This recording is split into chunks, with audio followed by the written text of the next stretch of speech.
stands, one nation, under God, indivisible, with liberty and justice for all.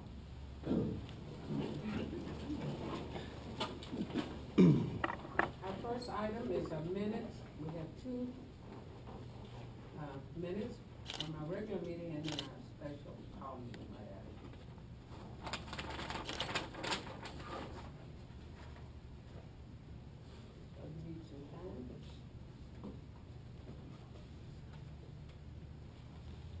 I'll make a motion to approve the minutes. We have a motion and a second. Now we approve them both. Yes, together. All those in favor say aye. Aye. Those opposed? The ayes have it. Our next item is confirmation and approval of our claims.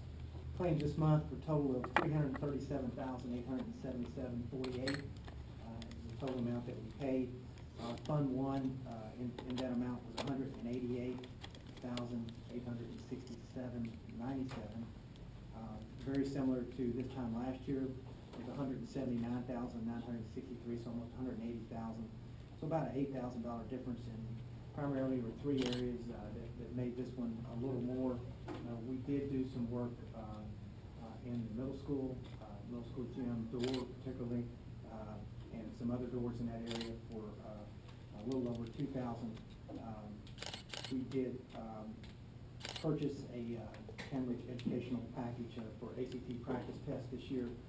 For the high school was about $1,800, and then we've had quite a bit of snow recently that we've had to remove, which we did not have to do so much last year of the heavy snow of about $3,600.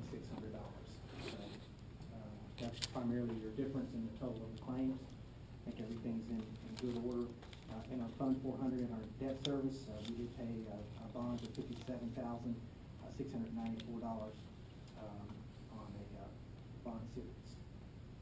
Maybe particular questions about any one of the items in the claims? We'd be glad to address that at this time. Motion approved. We have a motion. Is there a second? Second. We have a second. All those in favor say aye. Aye. Those opposed? Our next item is our financial report. Dr. Hagan, come forward at this time to provide us with the financial report.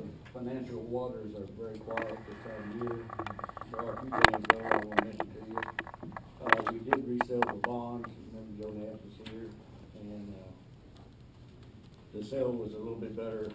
Joe's always very conservative. A little bit better than he thought. The series 06 will save us a little over $100,000, and the 2010 series will save us almost $140,000. So that's very good news.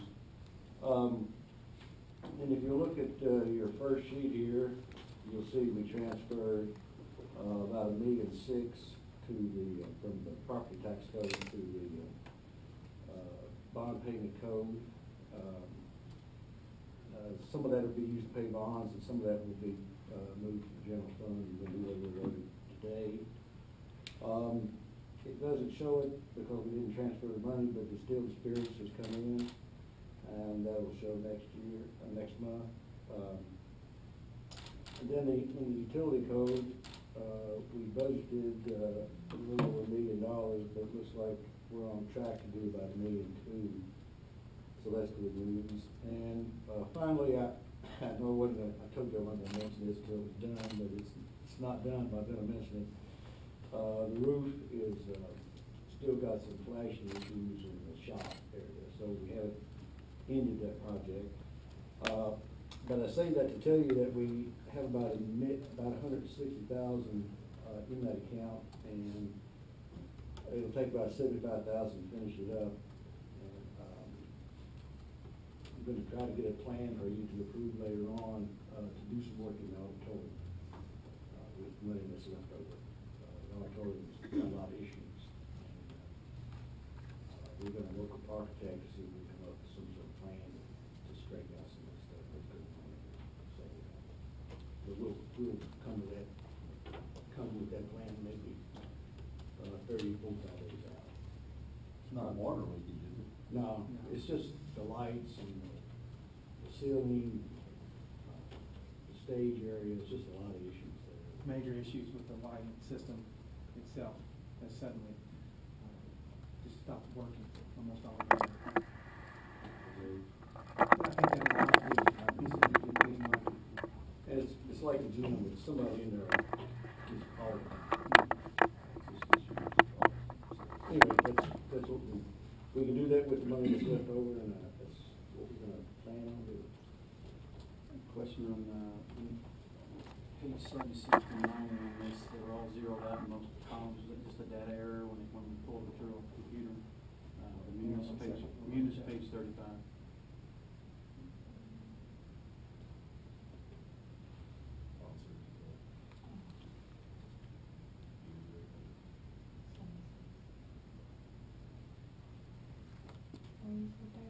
Well, Munis 35, page 76 on the Daycare operation, is that what you're looking at, daycare, at the top of the page? Yes. Okay. On all the columns, month to date from left to right, on pages 76 through 90, there's zeroed out columns. I didn't know if the data just didn't pull through on Munis. No, there hasn't been any of those. Those are interfund transfers, and then also, sale of equipment. Those are revenue codes, and there hasn't been any, transactions with those codes. On that one page, but the following pages through page 90, all the columns are zeros. That's my question. It just looked odd. I'm not sure it's incorrect, but it might just look weird. No, it's correct. There just hasn't been any transactions in those codes yet. Okay. And what page was the Munis on that showed the 169? First page. On the Munis or on the iPad? You know what page references that? Well, what I had with that, that's pretty good. Right.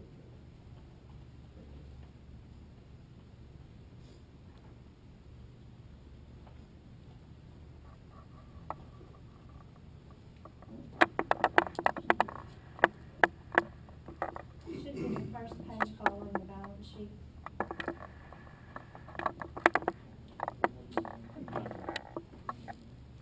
All right, thank you. It's a different first page. There's several that are labeled in the notes. That's what I Right. did. Thank you.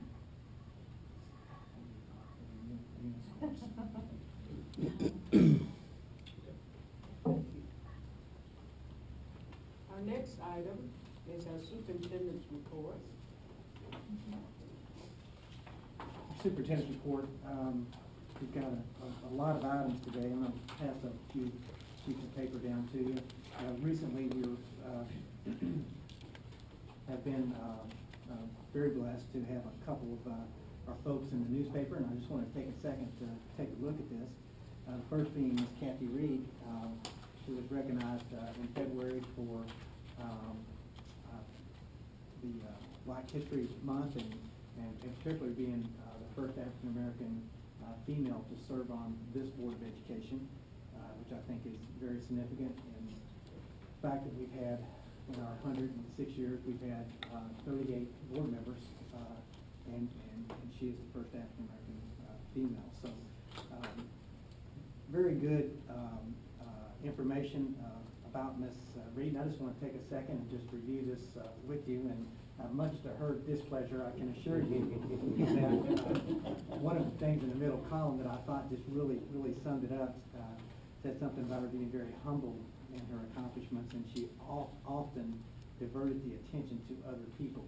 And I think everyone will agree that of all the things that she's been a part of, she seldom ever takes any credit for any of it and pushes it towards other folks. And just to mention a few of those things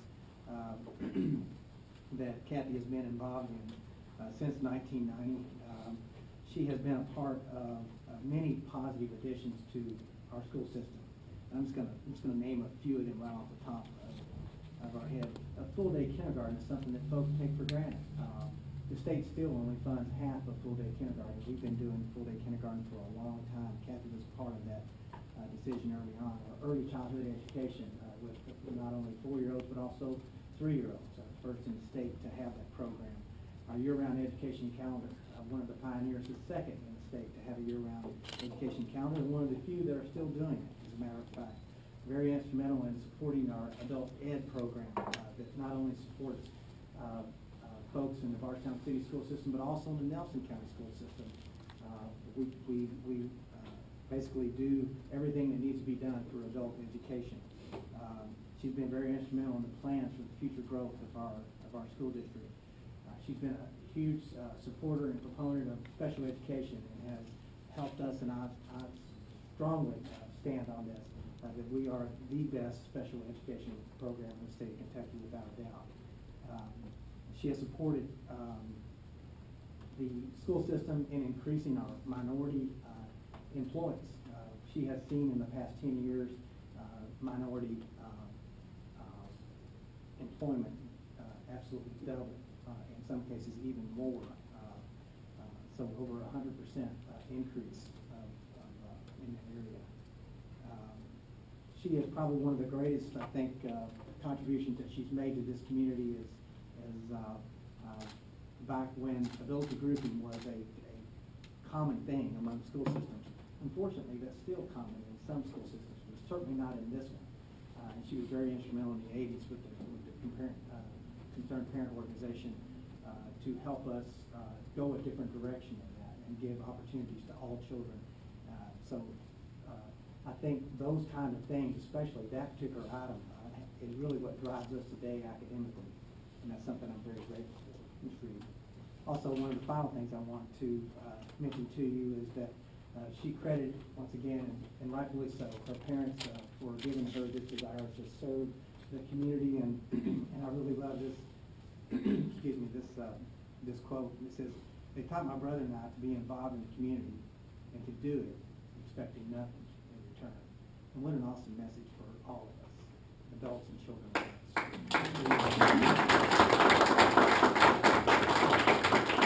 Thank you for representing us very well, and for all the work that you've done, not only for our school system, but also our community. And then secondly, you'll see March happens to be Women's History Month.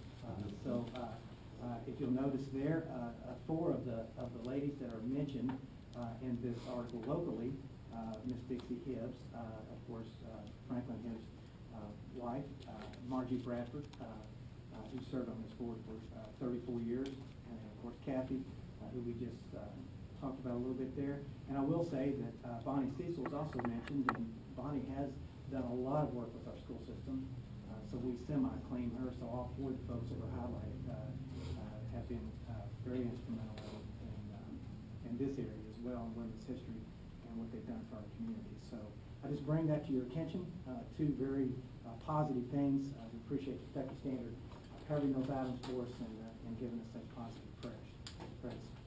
We'll move along now to our superintendent's report, and today we are very pleased to have with us Ms. Elisa Clark, our Bardstown High School Science Department Chair. She's here to talk with us today about a new competitive program that started in our high school this year. Ms. Clark is a coach of this Bardstown High School first ever Science Olympiad team, and they recently participated in the first competition and were quite successful, I think, in what they accomplished. So this fits very nicely with our STEM program that we started last year, and so it kind of dovetails into that. And they were quite successful. They're very excited about what took place, and Ms. Clark's going to tell us about what they accomplished and also maybe some future plans, I understand. Absolutely.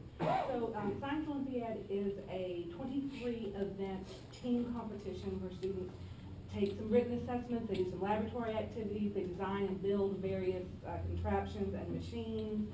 So we had balsa wood airplanes, and these 2 young ladies designed a bungee cord, and you could have seen them after school hanging over the stairwell trying to measure how much elastic we needed. And it was pretty cool. And this was the first time that we had this event. It is relatively well-known event nationwide. It doesn't have a huge traction in the state of Kentucky. We're part of the Louisville region, so we got to compete against 4 DuPont Manual High School teams and several other. I will say we were us and North Oldham High School were the only schools in the region that were not Louisville schools. So it is something that, as you go around the state, it may not be something that we've heard about a lot, but the students had a really great time. The foundation supported us with starting the program. We had Haley Harnett and Sally Finn placed third in the Write It, Do It competition, so there's their name up on the big screen.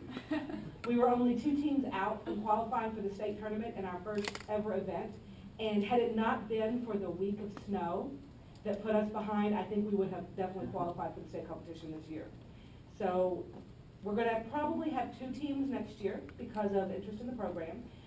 Jonathan Rogers has agreed to coach a team for us at the middle school level, at least one. The convenient thing about that is all the competitions are on the same day, so that's only 1 bus trip that we have to pay for.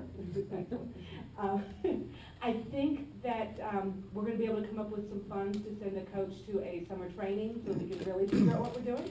And hopefully we'll be back here next year with even better news report. Who do you have with you? So today I have Haley Harnett and Sally Ann Finn. Stand up, ladies. They were first place in Write It, Do It and 7th in bungee drop. Out of it, so we were pretty good. Were they wearing helmets when they were practicing off? Well, they didn't bungee drop. They bungee dropped out of. I just want to make sure. Yeah, they were.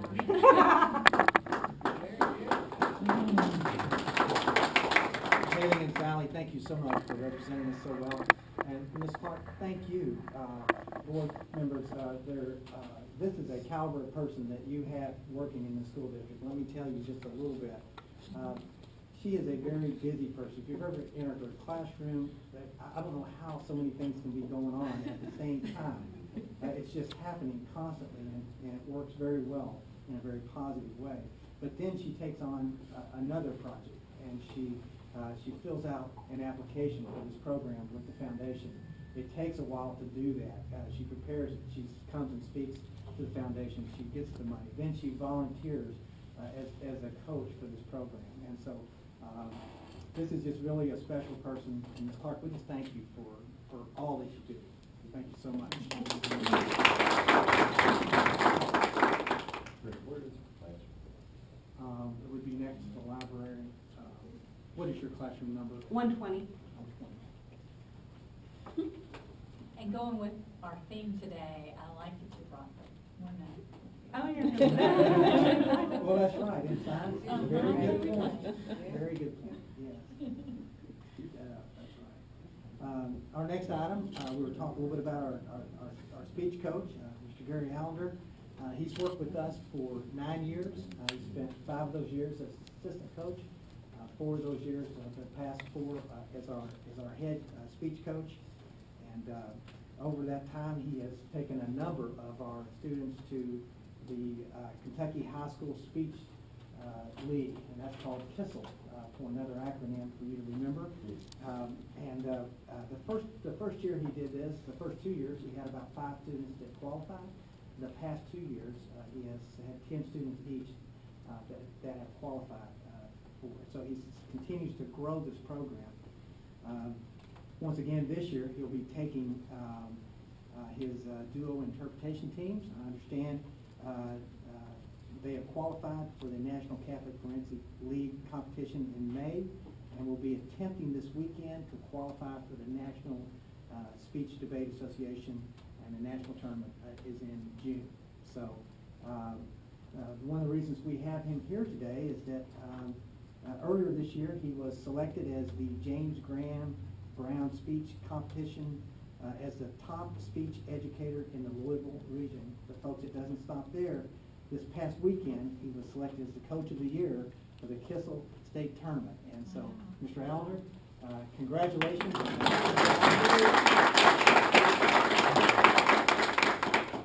Gary has been wonderful with our program. It just continues to grow and grow and grow.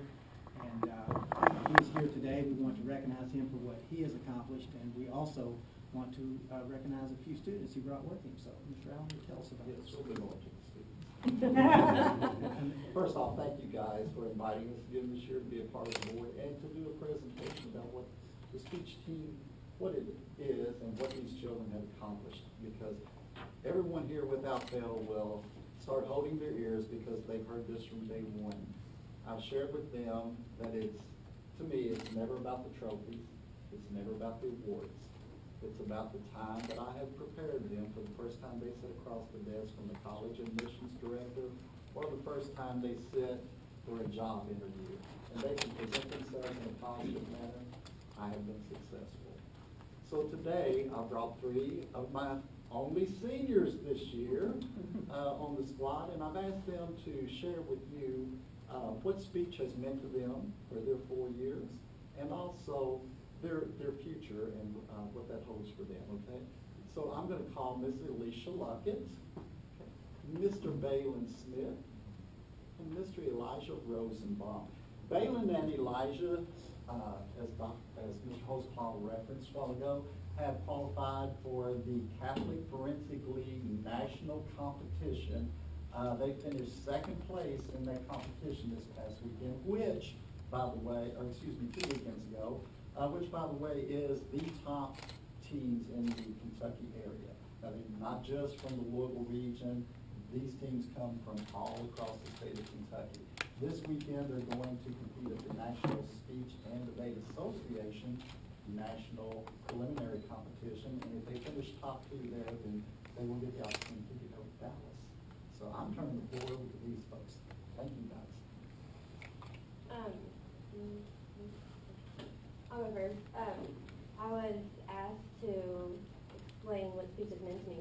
And I've been in speech the past 4 years, and as a senior now, I have gotten to reflect back on my freshman self, and I can see that speech has really given me the opportunity to blossom as a person, not only like socially and speaking wise, but just in my character.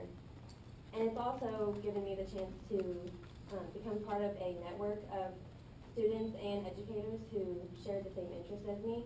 And going to Western next year, I will be able to still have those people there, whether they go to my high school or other schools throughout the state.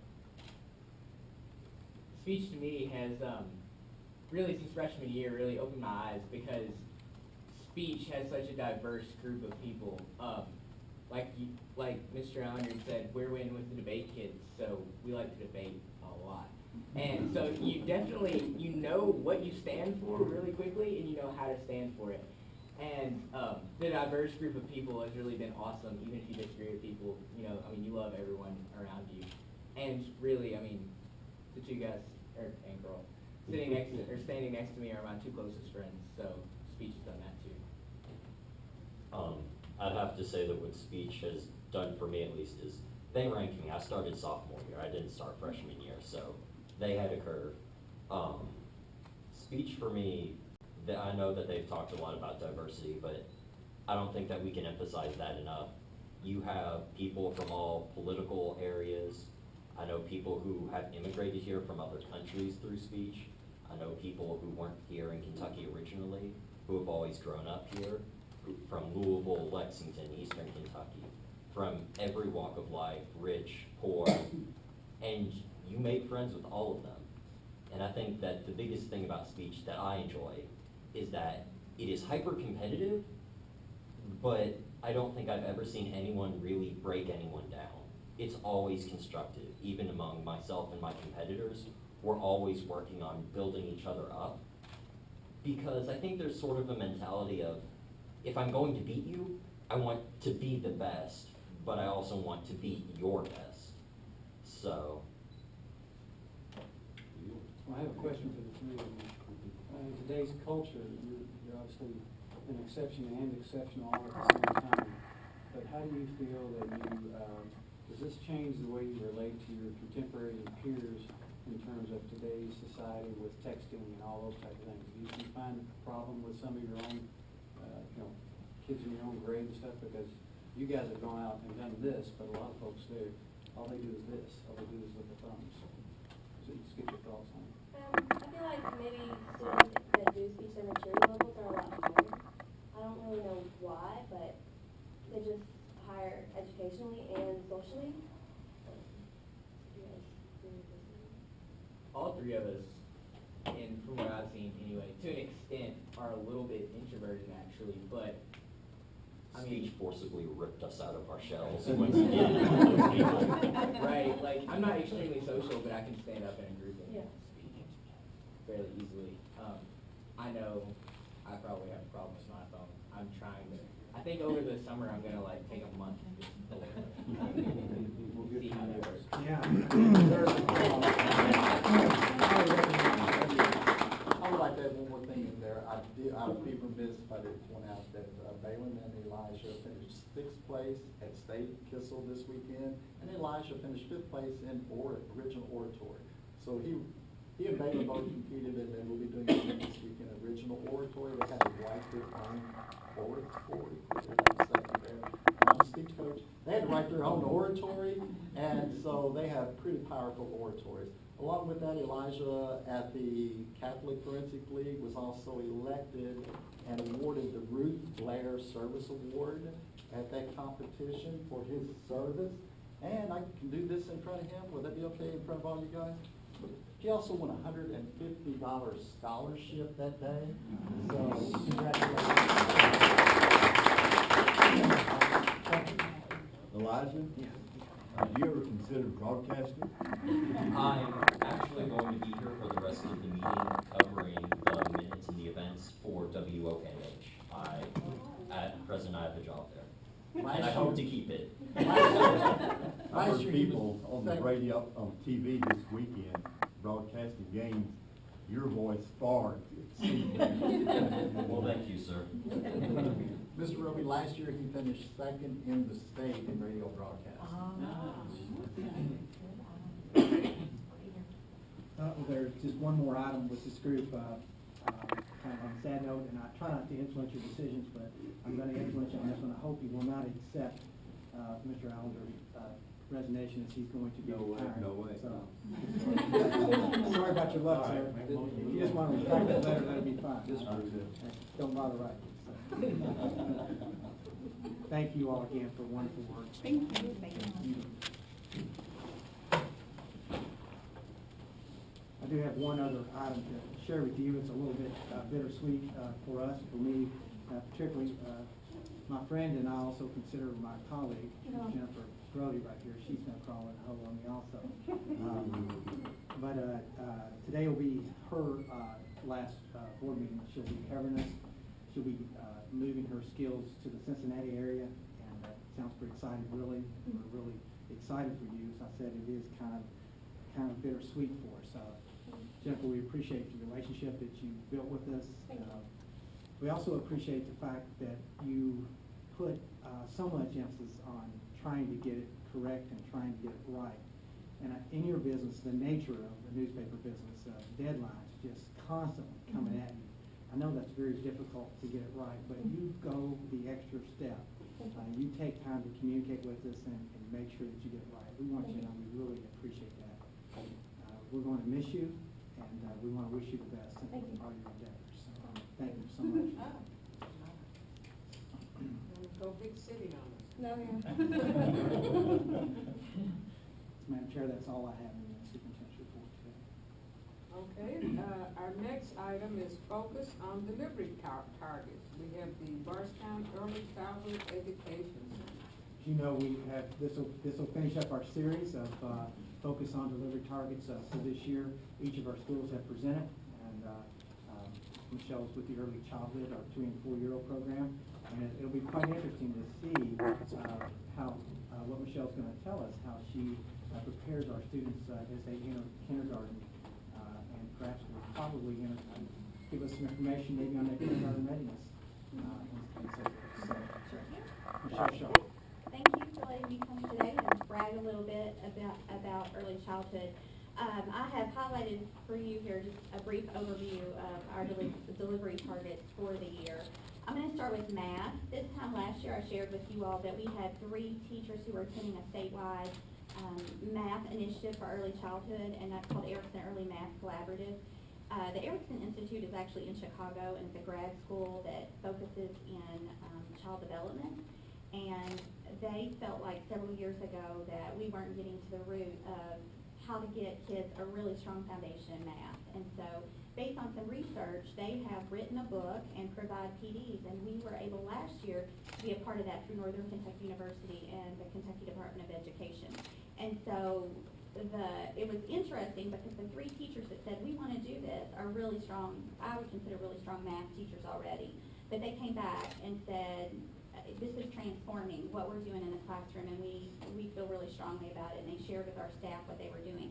So basically, we have taken that idea this year and are doing it school-wide.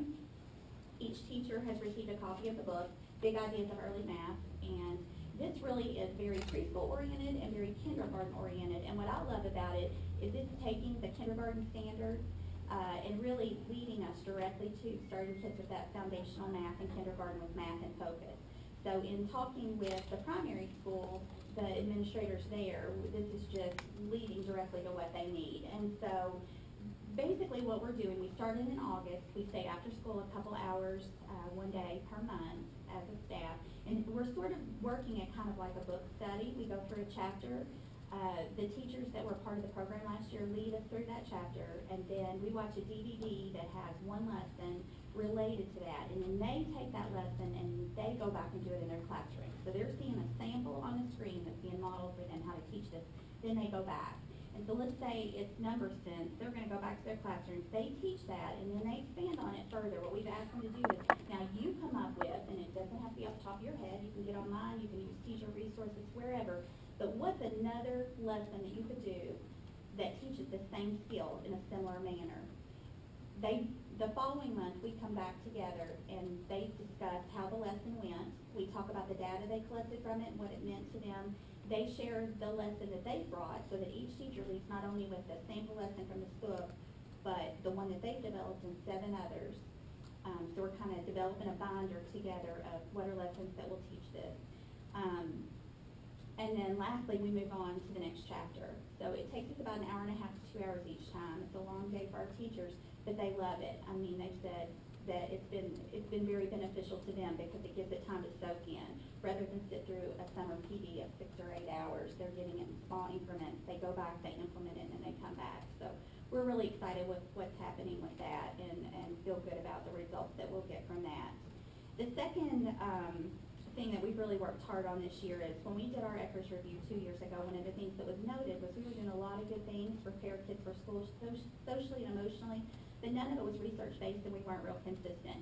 So we tried to take that feedback that we got from the Department of Education and do something with that. And one of their recommendations was that we send a team to a training, and it was 5 days. I went and 2 other teachers last school year, and we were trained in social and emotional development with little ones and how to prepare them for a learning environment. And so we are using a program called Second Step. It's a box program that's really easy, but each week there is a focus, and it all starts from this picture. And teachers have ideas of what to do on the back, and we've purchased the books that will go along with it, so it's very literature-based. But day 1, and I told my office staff, I bet I'm the only principal who's brought puppets to one of these presentations, but day 1 each week, these characters have become part of our classroom families because the kids love them. But we review whatever the concept was last week, and then we go on to day 2. It's all related about this picture and everything they do. So for example, this one is fair ways to play. You know, both kids want the cash register in dramatic play, but what are we going to do? So we're doing a lot of problem solving through this, and it's been interesting, especially this spring as I've been giving families tours. Some of the things are just how we interact with people. And so I'll be giving a tour, and I have a 3 or a 4-year-old come up and welcome a family to the room, introduce themselves to the child, and invite them to come play. I mean, that never happened before, and the teachers just look at me and smile because they know that it's a direct result of what we're doing with this. So I'm really excited about it. I hope we see the results from this on down the road in terms of how our kids get along with each other at school and behavior and that kind of thing. So this has been really, really good this year. This time last year, I also talked to you that we were trying something new, and it was working, and we are continuing, and that's tutoring for our 4-year-olds. We want to make sure they're kindergarten ready.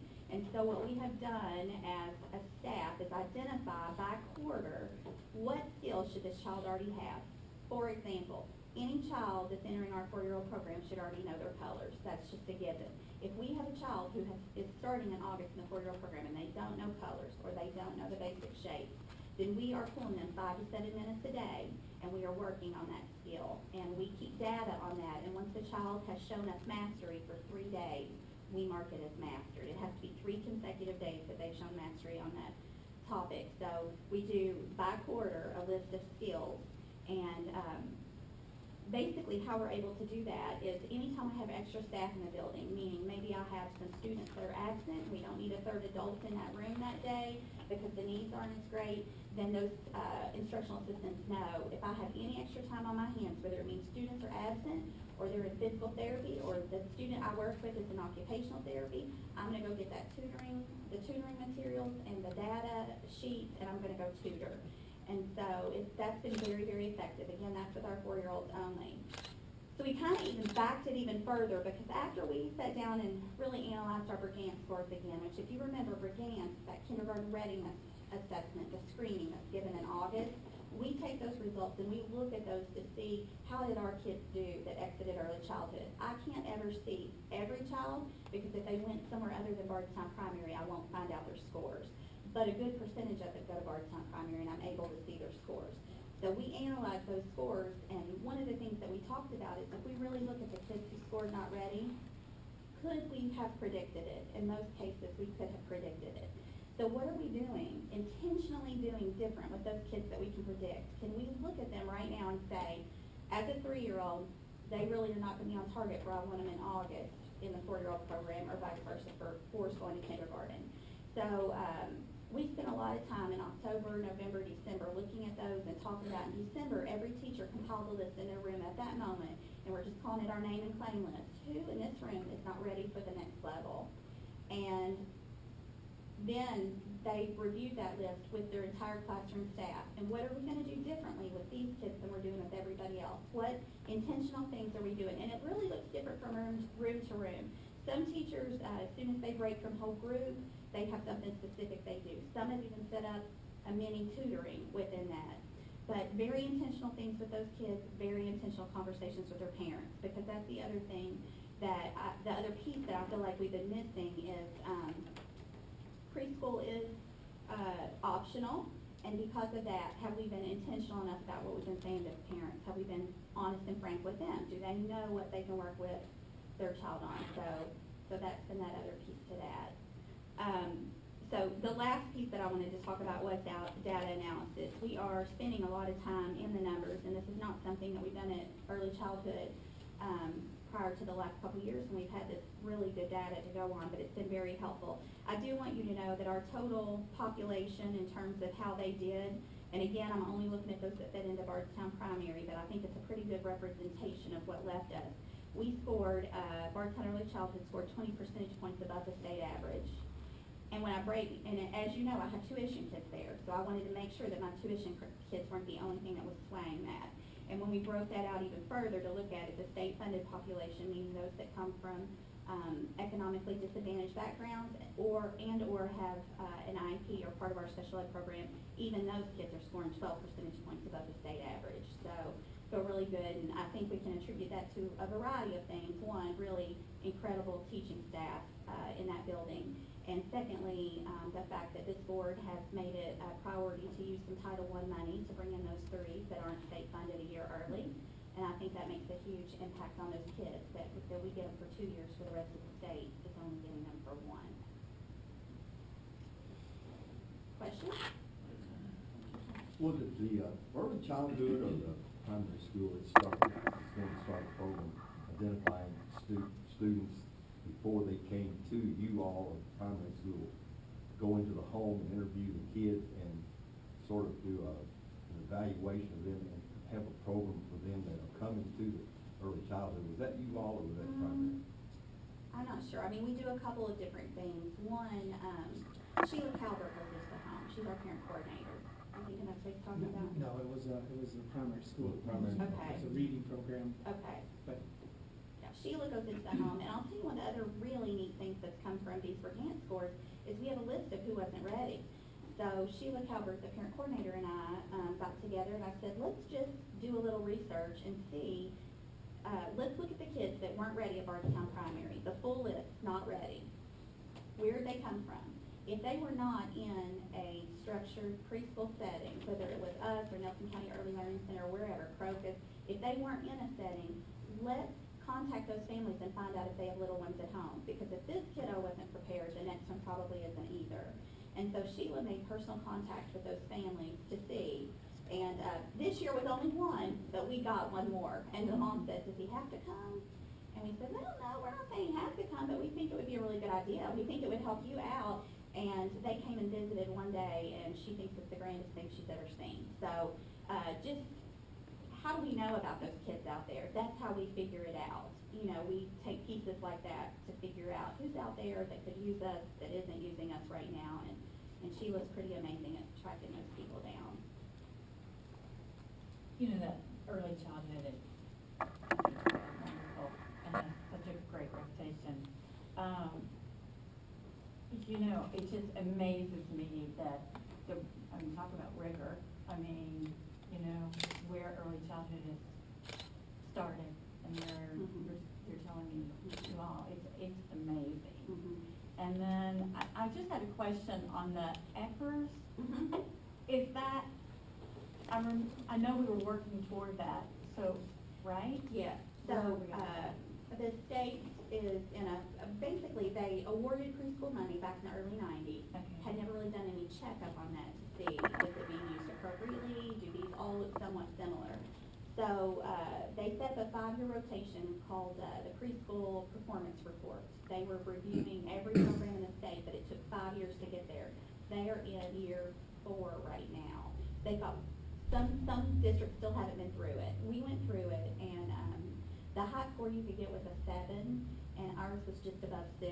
And I would venture to say if we went through it again today, it would be even higher, because I see how we're just becoming more focused and more intentional on what we're doing.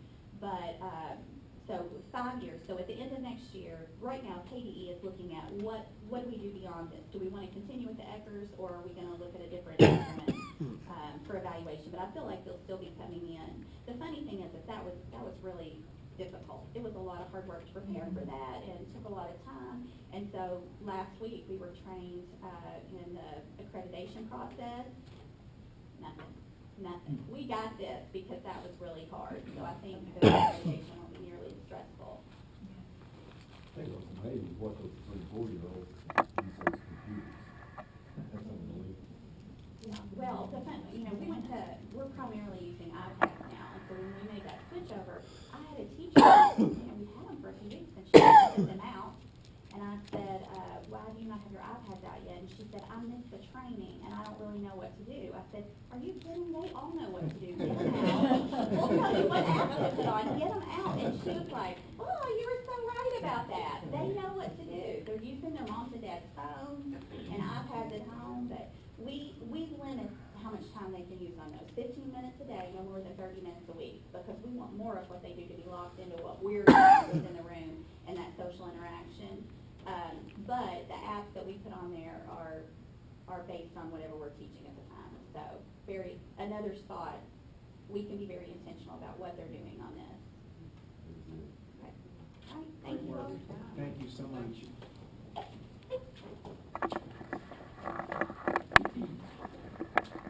Our next item is approval of the fiscal year 15 capital funds request. We'll pull that page up, and we'll just take a look at this page. And as you know, capital outlay, in light of the recent recession, probably for the last 6 or 8 years, we've been able to use capital outlay funds in our general fund. Originally, these were funds that were set aside for one of 2 things. One being capital expenditures such as a HVAC system breaking down or a roof needing replaced, and then that was one area. The other area was some bonding money that came your way through the Building Fund 320 that you were not using. And in light of the recession and difficult times, we're allowed to put that money into the general fund and spend it on certain things. So if you're looking at that form, the item at the top of the page there of capital outlay, you'll see $230,766. If you see that number, running directly under in item 4, you'll see a 320 nickel seek amount of $2,282,959 there. This is the money that we're paying, or that we receive to pay our debt service. And then if you go all the way down to line 14, and under A, you'll see the debt service payment of 1.8 million, if you will. So we simply subtract what we have available and what we're actually spending, and then the amount left over is down under line 16. You see there on the Schedule A, you'll see that it's $663,091. So that money plus the capital outlay money, we're allowed to roll over to the general fund. And then if you look under the Schedule A, right underneath item 17, you'll see items that we're allowed to spend that money on, and I'll just cover some of those. One of the first things, much of the Munis software and things of that nature, there's $14,722. KISTA interest, KISTA is where we purchase our buses. Our property insurance, we're allowed to use money for online networking, electricity, other supplies and materials is kind of a general term there. We could give you a breakdown on that if you want. And then dues and fees for the Munis Tracking Power Program, also organizations such as KSBA, KASA, and CASBO, which is our financial organization. So what we're asking you to do is to make an approval of this so we can send this into the department and get their approval to move this money from capital outlay and also our money left over from bonding that we're not spending, and be able to move that in to pay those items I just discussed with you. So moved. We have a motion, is there a second? No second. We have a motion and a second. Just have one question for you, real quick. This is something that other districts Yes. practice. It's very common, especially the last 6 to 8 years, is when they've been allowing us to do this. It's to the point where I'm wondering if they'll be able to pull it back from school districts, because we're pretty much getting to where we rely on this funding. But the good news is we are spending it on general fund kind of items. If you look at that list of items, it's not being misspent, or spending on salaries or something of that nature. Sure. Any more questions or comments?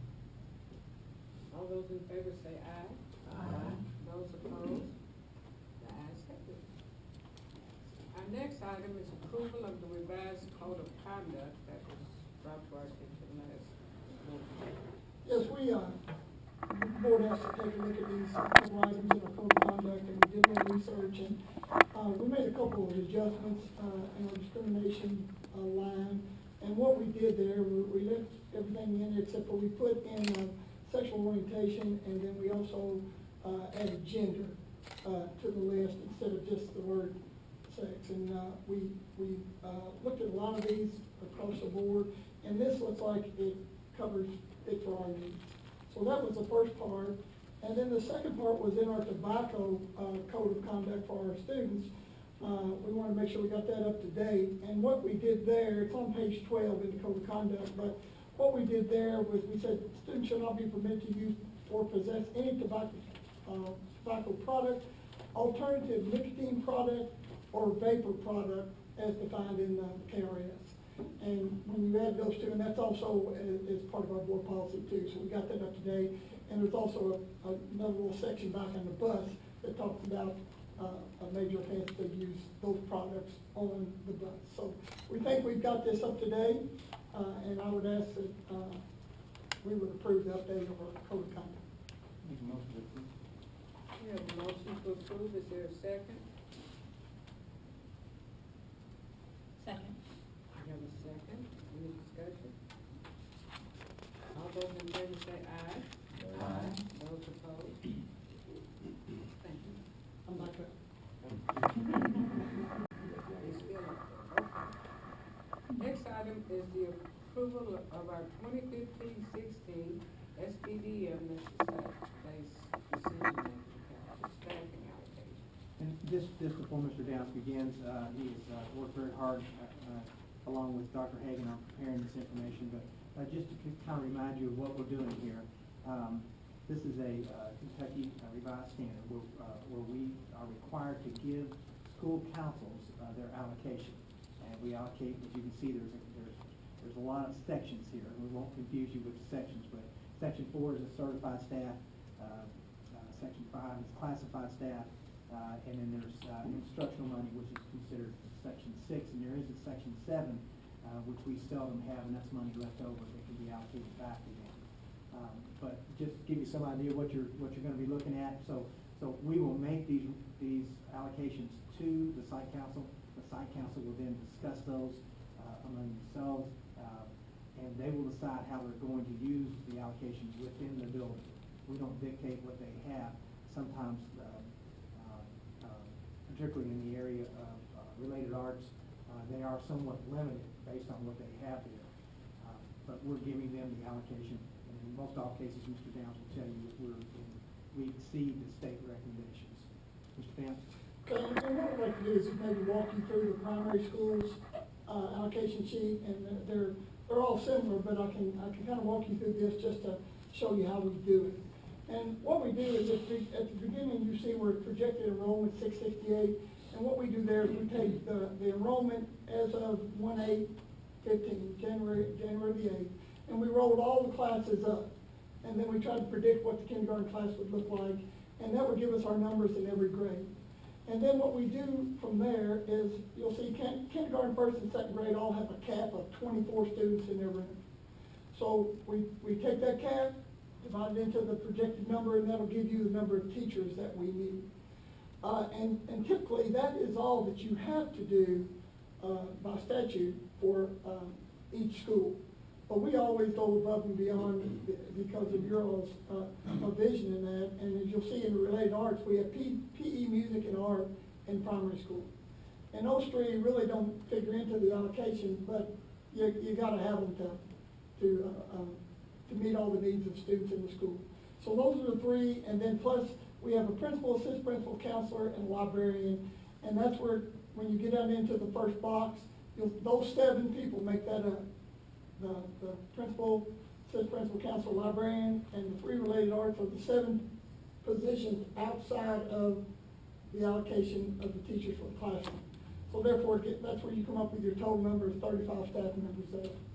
Then down in the classified section, we have 2 secretaries, we have 11 instructional assistants. 9 of those instructional assistants are in kindergarten, because in each group of kindergarten, we have 1 instructional assistant.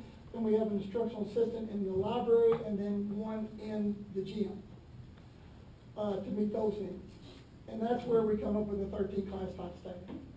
Then down in the instructional money, a few years ago, it used to be $135, and then we were allowed, when times got pretty tough, to go to $100 per child, and that's where we are right at the moment. And so what we do is we use 95% of their previous year's attendance to come up with their instructional money. So their previous year attendance was 654 students, 95% of that, of the 688, which comes up to your $65,400 for their instructional money. And then we have flex money that comes in for professional development. It's not a lot of money, but we just use $3.84 per their attendance, which is $688 for last year, and that comes up with a small portion of their professional development money. But they also have professional development money that comes out of a lot of other pots, but it's not part of this allocation. And the same process went through with the elementary, middle, and high school. The only difference being that their class max sizes are a little different. And that's how we come up with those. And what Mr. Oscott was talking about before, once we give this, say, to the primary, they may decide that, let's say, that the art teacher is also a certified regular teacher, and they want to put another teacher into the classroom. They can do that. As long as certifications and that kind of things match, and the site council, and they all agree that this would be in their best interest. But a lot of times program reviews play into that, because you can't eliminate your arts program to put more in the classroom, because they all fit together, all an integral part of it. But they have the power to do those kind of things within their site council. And then we make adjustments to their, if their instructional money, if they have more numbers after we get into the school year next year. If their numbers are higher, I think it's on October 15th, I think it's the date we look at that. And if their numbers are higher than what we predicted, we increase their allocation to make up for those students. So I think they're all in good order, so with that, we ask for your Your instructional loan is figured on 612, which was 95% of the previous year, 644, Which school were you in? elementary. Oh, elementary, okay? And then you look down in professional development, it's not that much money, but you look like you used the 644, which is the previous year's experience versus attendance versus the 95%. Right.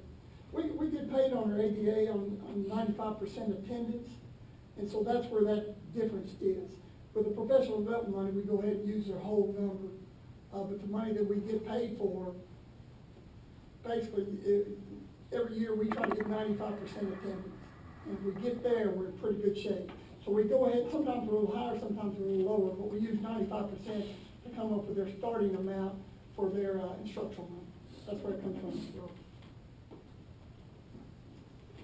These numbers reflect our new agreement. Yes. They do. We took a look at that kindergarten really close, and we think in this first year, because we're gonna stand Sure.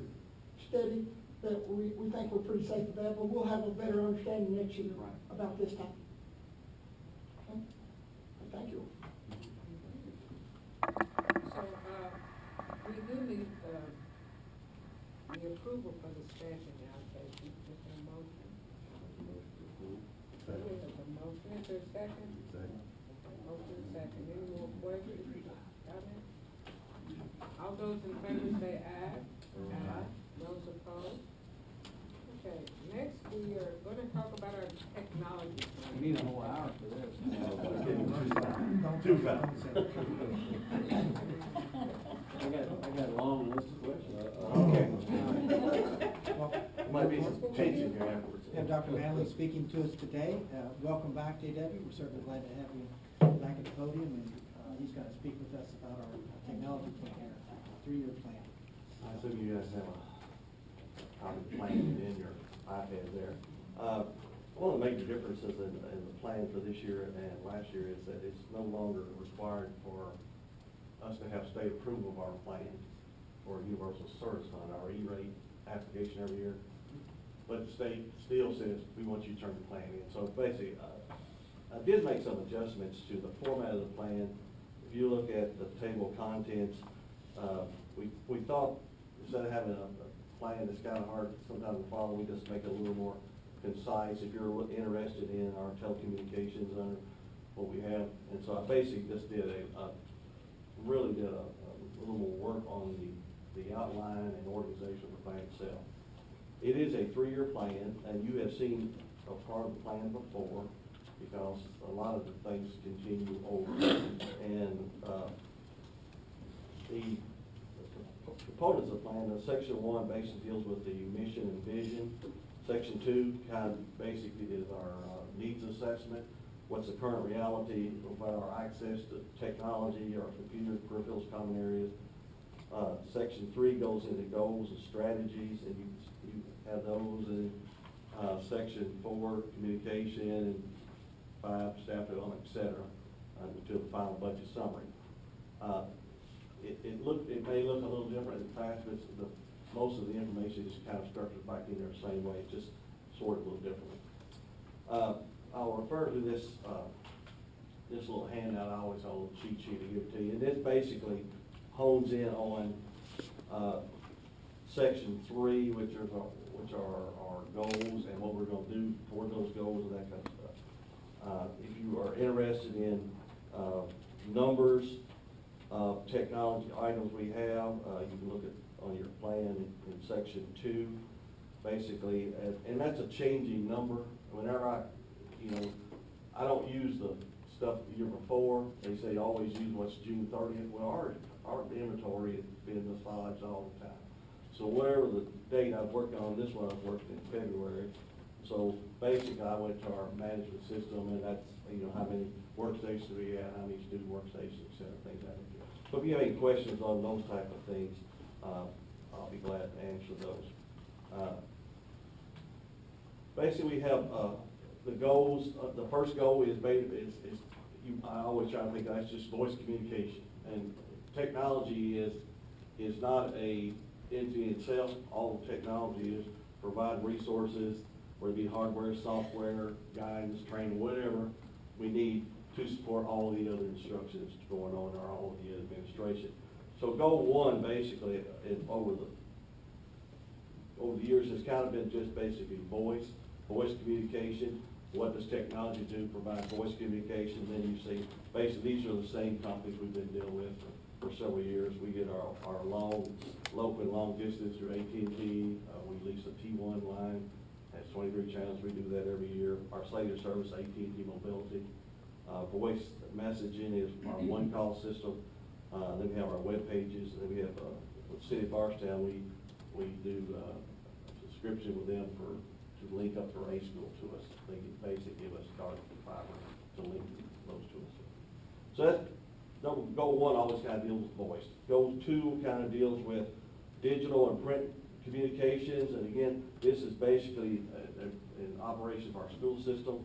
If you look in there, basically it talks about we have server applications, we have web-based applications, we have into campus, our programs like Munis, ASOP, all these subscribed management webs are, in some cases, applications on our servers that we use to manage our school system, manage our students, that type of thing. So goal two kind of deals with administration pretty much. Goal three basically deals with, it's a learning system for kids, and in that goal, we look at all the things that technology provides or provides access for, facilitates for, all those things with regard to instruction. All the web-based subscriptions that are out there. If you look in the plan, under section 3, I have all those basically listed. These are subscriptions that teachers use that have been chosen by teachers, whether it be Education City, a lot of different things. There's too much to mention in time that I've done a lot. But you can look through those. A lot of those integrated learning systems are chosen also by the district or by the schools with like Triumph Learning, different math program things. In most of those cases nowadays are web-based programs which are subscribed at a subscription cost. But technology has to make sure that they're available and it has to make sure it goes through our system and those things. So technology works on those things. Any server-based, we still operate with servers. We'll talk a little about servers in a little bit. We, of course, our big thing is we make it available for Office 365, which has in it webmail and OneDrive for business storage, all those tools that sit out there state provide, but our computer systems have to be able to provide those things. So, and then, of course, the same thing happens for student applications, student assessment. We do a lot of digital assessment now with math. We do Compass ACT testing, those type of things. You have to have the hardware and the system in place in order to provide those for the school system. So that all kind of comes under goal 3. Goal 4 primarily deals with professional development and what we provide to teachers. Again, Office 365, their email, their scheduling, all those type of tools that teachers use to communicate with each other, communicate with administration, communicate with students, all those type of tools, whether it be all provided free or in some cases purchased. Of course, they have, in section 4, you have a part-time technology integration trainer, which basically is my title. I work with the teachers on pretty much anything. I tell them anything in technology. It doesn't have to be if you just want to have somebody to hear now and hear what's going on in your classroom. I'm fine with that. But anyway, I'm kind of at their disposal. I get emails, they set up appointments, and we do that. And then, of course, I work again with technology. And there are other PD things available. PD 360, which is inside SITS. I know you've heard a lot about SITS. That's the continuous instructional improvement technology where they can put in their own test, get scored back, and those things. PD 360 is part of that. The actual PD now is all managed inside of SITS with PGIS, and I'm sure principals talked to you about that in the past. All right. Section 5, goal 5 is basically kind of what Joey and Pat wanted me to come together and talk about, because section 5 is dealing with our infrastructure, and those are the big buck items are in that area. And so basically we're looking at things that what systems we have to upgrade. And of course, you look through and throughout the needs assessment and the plan, the biggest priority was, most immediate priority was upgrading our servers. So our servers have been in place since 2010, they're going on 5 years, and we use a life of servers about 4 years. So we're over that, but prior to that, we went from 11 servers down to 4, and now what we're looking at is going to 2 servers that will serve our whole school district. And one of those is a redundant server for the other one. And with the virtualization and hyper cards, all that kind of stuff they have anymore, it's amazing how we've gone from managing that amount of equipment down to 2 servers. And of course, a big part of that package is a big backup storage bin that we house at the primary, because you house it away from your servers in case you have a fire. We house it over there because we have a good fiber connection to the primary school. So that was our priority number 1, is upgrade our servers. The second priority, and it's not really no less, is our upgrade to our wireless network. Our current wireless network was put in about 2007.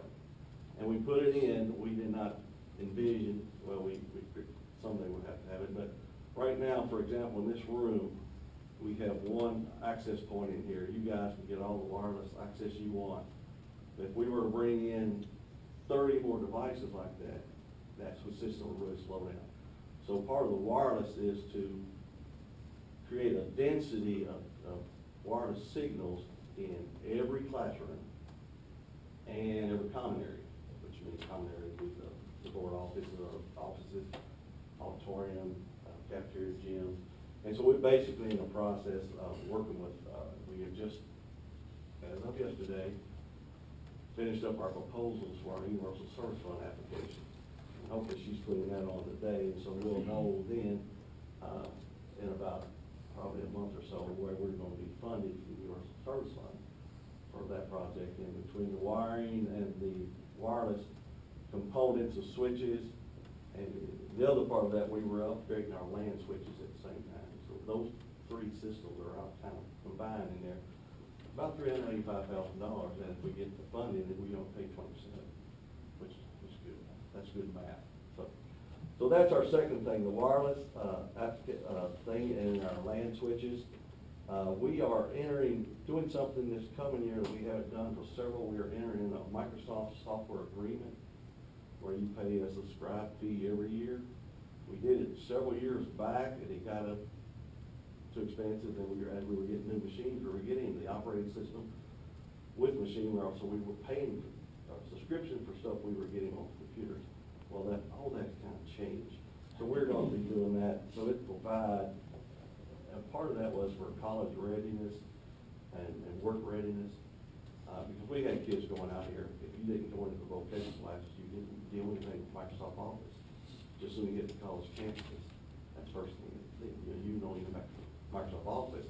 So for that reason, and also multiple reasons about helping us manage our computer inventory better, we're going with that contract. A big bonus in that contract is it covers all students. So every student workstation will have Microsoft Office on Microsoft Office 2013. Bigger bonus of that is every student will have 5 Microsoft Offices licenses that they can put on any device. They can put it on their phones, they can put it on their iPads, they can put it on, not iPads, but their laptops, any device that will take the software, which is a good thing. The other things we're looking at are upgrade, refresh our teacher workstations, and again, these things are scattered across year 1, year 2, year 3. Year 1 are most immediate, year 2 thing, and some of those things will change back if we happen to get more funding, we'll shift it up or shift it back, it depends. Then the 6th thing, our projectors. This was a new one, but all the projectors in most of the classrooms are 2008 vintage. So we're looking at year 3, 17, 18, and we will hopefully, we can get a bonding project that we can upgrade all those, and then following the same time, upgrade all the smart boards in the primary, which are 2008 vintage. They're all working fine, but sometimes you gotta replenish, upgrade those things. So those are kind of the major projects we're looking down the road, and they have some significant costs associated with them. It's like any kind of budget, you budget that far ahead. You hope that by the time you get there, you can find the funding for it. But if we get the funding from the Universal Service Fund, we take care of really two great big systems. We take care of our wireless infrastructure and our current LAN infrastructure, which means all these ports go back to a switch, back in the closet somewhere, so we're gonna replace all those switches. And switch usually lasts about 8 to 10 years, so we are moving on down the pipe for that. And if we get that funding, and they think since we are an 80% discount district, they think that we'll probably get that funding this year, and so we might be doing some installs there to something. Cross your fingers, pray to the Lord, whatever. And I know I've already gone on my 2 to 5. Any questions?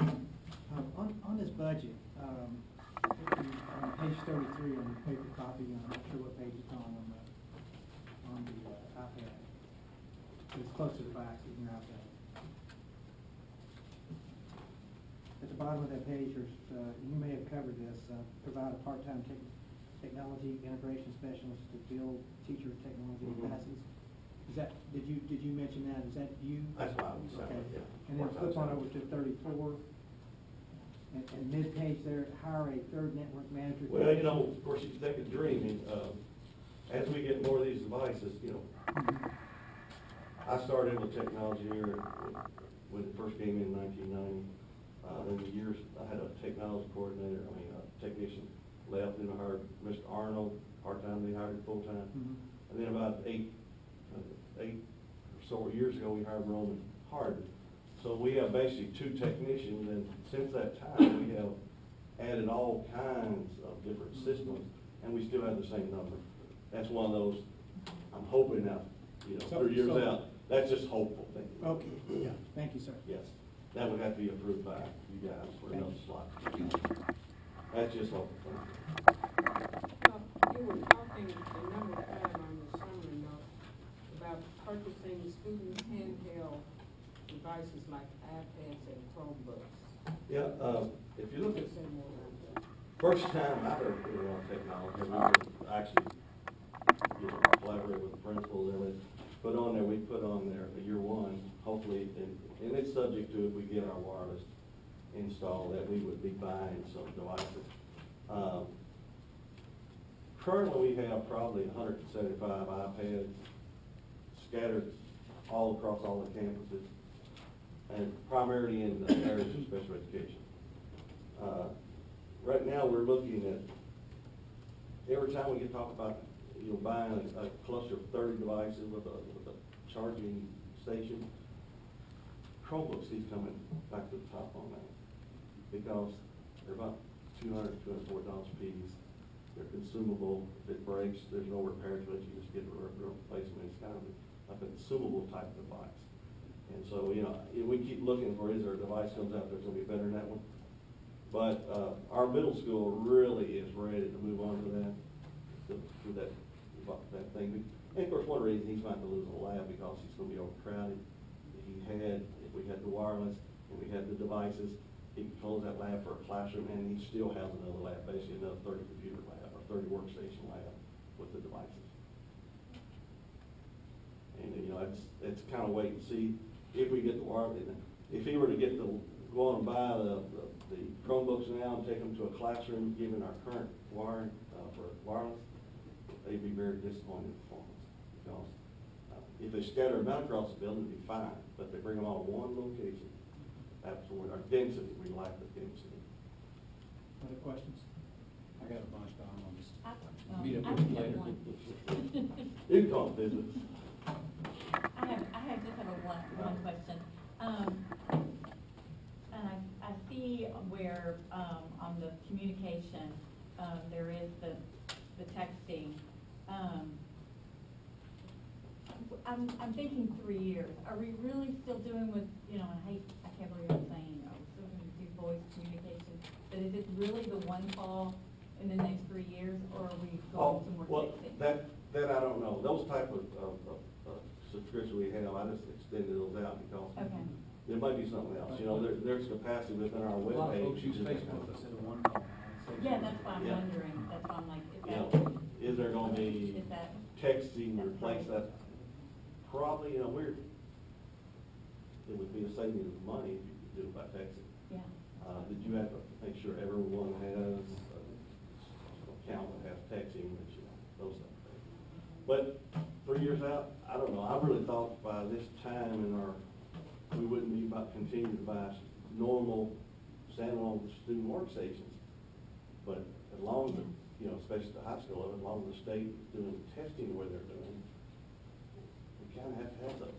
You know, they're testing out the wazoo this week up there in vocational school on the computer, so it's, but I'm hoping some of those things will change, you know, 3 years out. It may be that we look at it and say, we have other ways that we can text everyone and get it immediate rather than a call on the phone. Because more and more this technology gets to real-time information. So I understand correctly, we're not approving those budget items on. Oh, no. That's just the the plan. Okay. All right, thank you. I was with you all the way up to those five, and once you got into those five, I could spend the rest of the day asking you questions about those time. We'll work. Well, you know, our technology center door is open all the time. Just come on, visit us, and we're glad to fill it in. We'll take any information we can get to you guys. And we appreciate the support you guys have shown with technology. I mean, it's a tool that I think is really necessary for all the other things that we do in administration. Thank you, sir. We have a motion for approval of the plan. Is there a second? We have a second. All those in favor say aye. Aye. Those opposed? Next item is the approval of our Western Kentucky University student teacher agreement. It's a very simple, that's very simple, contract here. What we have is just our student teacher, is coming into our district and, for 3 years. And, anyone that comes during that time would be in agreement with Western and, Dr. Carter, their teacher program. So it's very simple. Okay, we have a motion for approval. Is there a second? Second. We have a second. Any questions? All those in favor say aye. Aye. Ayes have it. Next is the approval of our travel authorization. We have one travel authorization for you this month, and that is for our annual Kentucky Technology Association State Conference in Louisville. CSA will be making this trip. It is an overnight trip, and that's why it comes before you. There will be, although it does not say, I have verified that there will be one male and one female chaperone. Should be 2 female students and 10 male students to be making the trip. Everything is in good order as it appears. Would ask for your approval. Is there an approval for our trip? So moved. We have a motion. Is there a second? Second. And a second. All in favor say aye. Aye. Those opposed? Next item is personnel retirement. We do have 3 of those that we will make you aware of, and we have Pat Allison, who is in our food service manager at the primary school, Ms. Peggy Hibbs as the secretary and bookkeeper at Bardstown Middle School, and Katie Martin, the guidance counselor at Bardstown Middle School. Too bad we don't have to approve that. Understand. You have in your packet the site-based decision-making council minutes.